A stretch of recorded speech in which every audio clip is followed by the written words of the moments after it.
नमस्कार दोस्तों, एक बार फिर से आप लोग का बहुत बहुत स्वागत है हमारे official YouTube channel vision SSC bank exams पे। मैं हूँ आप लोग के साथ उर्वशी सिंघी और आज का जो हमारा टॉपिक ऑफ डिस्कशन दोस्तों रहने वाला है वो रहने वाला है top 10 current affairs based on 5 अप्रैल 2022। आशा करते हैं कि आप लोग सब लोग घरों में बिल्कुल अच्छे होंगे, सुरक्षित होंगे। सेशन को स्टार्ट करने से पहले दोस्तों मेरी आप लोगों से एक छोटी सी रिक्वेस्ट रहेगी कि जो भी हमारे चैनल पर नया जुड़ा है या फिर वीडियोस को पहली बार देख रहा है, make sure that you hit the subscribe button, also don't forget to press the bell icon, also share this video with your friends as well. सिर्फ इतना ही नहीं दोस्तों, अगर आप लोग चाहते हैं कि सेशंस की पीडीएफ आप लोग को मिल जाए तो डिस्क्रिप्शन में जाकर लिंक की हेल्प से सेशन की पीडीएफ को भी आप लोग अवेल कर सकते हैं। और साथ ही साथ आप लोग हमारा ऑफिशियल टेलीग्राम चैनल अविजन इंस्टीट्यूट के ग्रुप को भी जरूर ज्वाइन कीजिए। तो चलिए फिर दोस्तों स्टार्ट करते हैं आज के हमारे सेशन का पहला क्वेश्चन आपके और हमारे साथ हमारी स्क्रीन पर दोस्तों ये रहा। Centre for monitoring Indian economy CMIE report states that the overall unemployment rate in India is fell to 7.6% in March 2022। तो यहाँ पर दोस्तों CMIE की रिपोर्ट से ये बात बाहर निकल कर आई है कि यहाँ पर जो अनएम्प्लॉयमेंट रेट है इंडिया का वो गिर चुका है 7.6% से for the March 2022, with state recorded highest unemployment rate during that period, right. तो दोस्तों यहाँ पर आप लोग को बताना है कि कौन सा ऐसा स्टेट है जहां पर अनएम्प्लॉयमेंट रेट सबसे ज्यादा है, ठीक है। अनएम्प्लॉयमेंट क्या होता है दोस्तों? बेरोजगार लोग, ठीक है। तो यहाँ पर आप लोगों का करेक्ट ऑप्शन हो जाएगा हरियाणा। पूरी बात करेंगे। As per the data of the Center of Monitoring Indian Economy, that the overall unemployment rate is fell to 7.6% in March 2022. This rate was 8.10% in February 2022, right? तो यहाँ पर दोस्तों फरवरी के महीने में 8.10 क्या था दोस्तों आप लोगों का पूरा अनएम्प्लॉयमेंट का रेट था। अब ये गिरकर कितना हो चुका है आपका 7.6%, ठीक है। तो ये बात आप लोग इधर क्या करेंगे, ध्यान रखेंगे। साथ ही साथ सबसे ज्यादा अनएम्प्लॉयड रेट जो है वो हरियाणा में रिकॉर्ड की गई है, उसके बाद राजस्थान में, जम्मू एंड कश्मीर में, बिहार में, त्रिपुरा में और वेस्ट बंगाल में। Karnataka and Gujarat registered least unemployment rate at 1.8% each in March 2022, right. तो ये बात आप लोग इधर क्या करेंगे, ध्यान करेंगे। साथ ही साथ एक और बात है दोस्तों, the report also stated that through the overall unemployment rate in the country is falling, it is still high for a poor country like India, right? तो बेसिकली कितनी भी भले अनएम्प्लॉयमेंट रेट गिर रही हो लेकिन फिर भी जो पॉपुलेशन है उसके हिसाब से हमारी कंट्री यही दर्शाती है, ठीक है। तो नेक्स्ट चलते हैं, नेक्स्ट बात करते हैं क्वेश्चन नंबर 2 के ऊपर। The Indian air force recently commemorated how many years of glorious service of its oldest operational flying machine Chetak helicopter? 60, 50, 70, 40? Here the correct option will be option number A, that is 60। पूरी बात करेंगे। The Indian Air Force organized a conclave at Air Force Station Hakimpet on 02 April 2022 to commemorate 60 years of glorious service by Chetak helicopter in IAF, right? तो basically यहाँ पर 60 साल का एक बेहतरीन टाइम यहाँ पर दोस्तों चेतक हेलीकॉप्टर के साथ यहाँ पर सर्विस को कॉमोमरेट किया गया आईएएफ इंडियन एयरफोर्स के द्वारा। The conclave was inaugurated by Raksha Mantri Shri Rajnath Singh. रक्षा मंत्री released a special cover, a coffee table book and a commemorative movie of Chetak helicopters during the conclave. The Chetak helicopter is the oldest operational flying machine with the Indian Air Force. It has been made HAL, Hindustan Aeronautics Limited, under the license agreement. The Chetak helicopter was inducted into Air Force in 1962. सबसे पुराना ऐसा helicopter जो operational use में IAF ने लिया था, Chetak helicopters, right. तो ये बात आप लोग इधर क्या करेंगे, ध्यान रखेंगे। इनको बहुत अच्छे से यहाँ पर 60 वर्ष की पूरी कॉमोमरेट करने की दोस्तों एक अच्छा मैं बोलूँ तो एक उड़ान ली गई या फिर जो भी किस तरीके से इस दिवस को मनाया गया है ना। नेक्स्ट चलते हैं, नेक्स्ट बात करते हैं। Name the web portal launched by the Ministry of Culture for the general public to enable district digital darshan of 12 Jyotirling and 4 Dham for any location। तो यहाँ पर 12 ज्योतिर्लिंग जो है दोस्तों भगवान महादेव की, और साथ ही साथ जो 4 धाम की यात्रा है वो वहां से लोग डिजिटल दर्शन कर पाए, तो इसके लिए एक पोर्टल लॉन्च किया गया है। कहीं पे भी बैठे आप 12 ज्योतिर्लिंग और 4 धाम के दर्शन कर सकते हैं। उस पोर्टल का नाम आपको बताना है। ये लॉन्च किया गया मिनिस्ट्री ऑफ कल्चर के द्वारा, है ना, तो ये बात भी आपके लोग के लिए इंपॉर्टेंट रहेगी। आपके पास ऑप्शन है श्री टेम्पल यात्रा 24/7, 24/7, टेम्पल 360 और पाठ पूजा। ये the correct option will B temple 360, है ना। पूरी बात करेंगे। The ministry of state for culture and external affairs Meenakshi Lekhi launch a website Temple 360 on March 2, 2022 during an event organized by Ministry of Culture at IGNCA Amphitheatre, Indira Gandhi National Center for Arts, New Delhi, under aegis of Azadi Ka Amrit Mahotsav. Temple 360 is a digital platform where anyone can visit and do darshan of 12 Jyotirling and Char Dham from any location, right? The website also provides the devotee to perform e-darshan, e-prasad, e-aarti and several other services, right? तो बहुत ही अच्छा एक initiative यहाँ पर temple 360। आपको ये नाम ध्यान रखना है, बस आपको उससे रिलेटेड सारी खबर अपने आप बैक हैंड में आ जाएगी दोस्तों, कि डिजिटल दर्शन करवाएगा 4 धाम के और 12 ज्योतिर्लिंग के, ठीक है। नेक्स्ट चलते हैं, नेक्स्ट बात करते हैं। The 4th edition of Indian boat and marine show was held at which of these cities recently?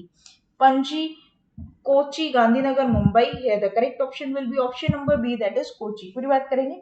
चौथा एडिशन यहाँ पर IBMS का हेल्ड हुआ है आपका बोलगटी पैलेस में, कोची के, इन Kerala, from March 25 to 27।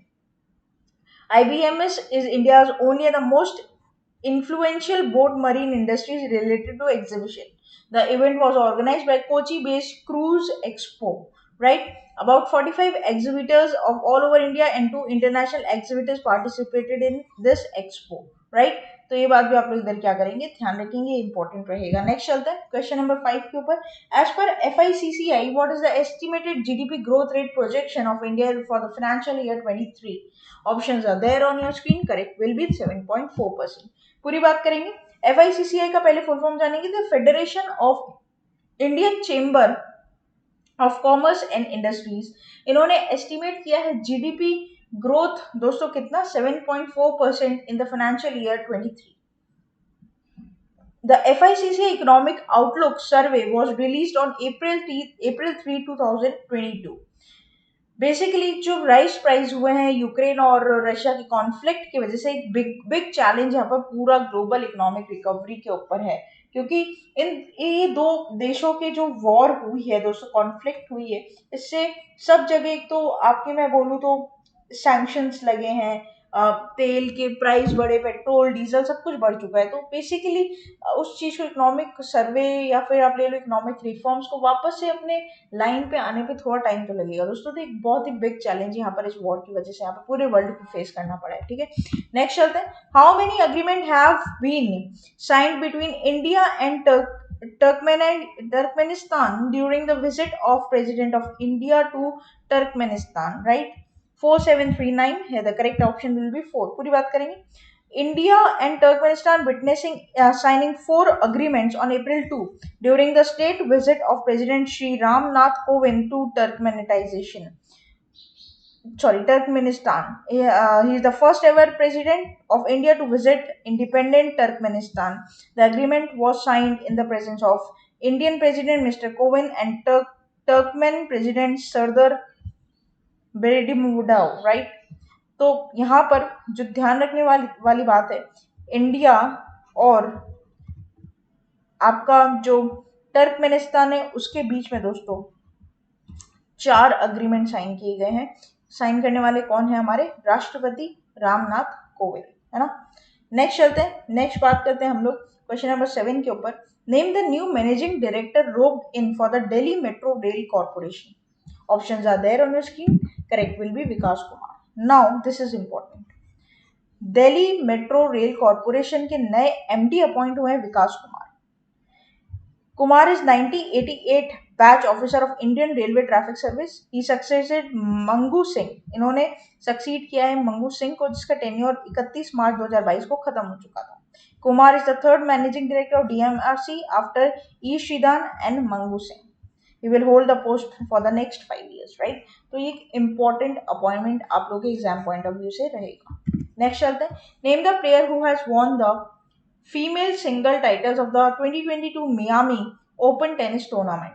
Naomi Osaka, Maria Sakkari, Iga Swiatek और Simona Halep। Here the correct option will be Iga Swiatek। तो यहाँ पर दोस्तों polish tennis star Eega defeated Naomi of Japan by 6-4, 6-0 in the final match and claimed Miami Open tennis tournament, right? तो यहाँ पर दोस्तों ईगा यहाँ पर जीत चुकी है मियामी ओपन टेनिस टाइटल। साथ ही साथ ये तो विमेंस का था। अगर आपको मेंस के बारे में भी जानना है तो आप हमारी ऑफिशियल वेबसाइट पर जरूर विजिट करिए। हमारे ऑफिशियल वेबसाइट है दोस्तों www.avision.co.in, जहाँ पर आपको सारी डिटेल मिलेगी, every PDF, every link, every detail of static और जीके अवेयरनेस, सारी चीजें आपको वहां पर मिलेगी।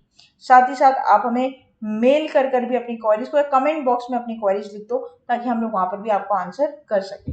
नेक्स्ट चलते हैं क्वेश्चन नंबर 9 के ऊपर। Which team has won the 2022 ICC world women's cricket world cup, right? New Zealand, West Indies, England, Australia. Here the correct option will be option number D, that is Australia. Australia की महिला team, ठीक है, cricket विश्व world cup की यहाँ पर हकदार हुई है दोस्तों। पूरी बात करेंगे। In cricket, Australia beat England by 71 runs in the finals to claim the 7th Women's World Cup on April 3. Hele of Australia scored 170 runs in the match and the highest individual score made by any cricketer, male or female, in the World Cup final. She was also the leading run scorer in the tournament of 509 runs. Player of the tournament went to Elasey Haley, right? तो यहाँ पर आपको ध्यान रखना है कि Australia यहाँ पर विजेता रही है, हराया है किसको? इंग्लैंड को बाय 71 रन और खिताब जीत लिया है दोस्तों क्रिकेट वर्ल्ड कप का, राइट? तो ये था। नेक्स्ट चलते हैं लास्ट क्वेश्चन ऑफ दिस सेशन के ऊपर। Which day is observed as a United Nations international day of mine awareness and assistance in the mine action? Options are there on your screen. Correct will be April 4। सबसे पहले theme, important day की theme हमेशा बहुत important रहती है, safe ground, safe steps, safe home, right? इस दिवस को दोस्तों मनाया जाता है 4 अप्रैल को, every year on 4th of April, right? Basically इसे मनाया जाता है to raise the awareness in the mines action, right? The day was celebrated by UNGA on 8th of December to raise awareness about the landmines and the progress towards their eradication, right? इसका headquarter New York में हो जाएगा दोस्तों और celebration यूएनएमएस के द्वारा होती है, राइट? तो ये बात भी आप लोग इधर क्या करेंगे, ध्यान रखेंगे। ये था हमारा पूरा टॉप 10 करंट अफेयर्स का सेशन। आशा करते हैं सेशन आप लोग अच्छा लगा होगा। अच्छा लगा है दोस्तों तो लाइक करना मत भूलिएगा, चैनल को तुरंत ही सब्सक्राइब कर लीजिए और साथ ही साथ बेल आइकन को जरूर प्रेस कर दीजिएगा ताकि जब भी कोई नई वीडियो में डालूं सबसे पहले नोटिफिकेशन आप लोग के पास आ जाए। तब तक कि आप लोग बने रहिए हमारे साथ। Thank you so much and have a nice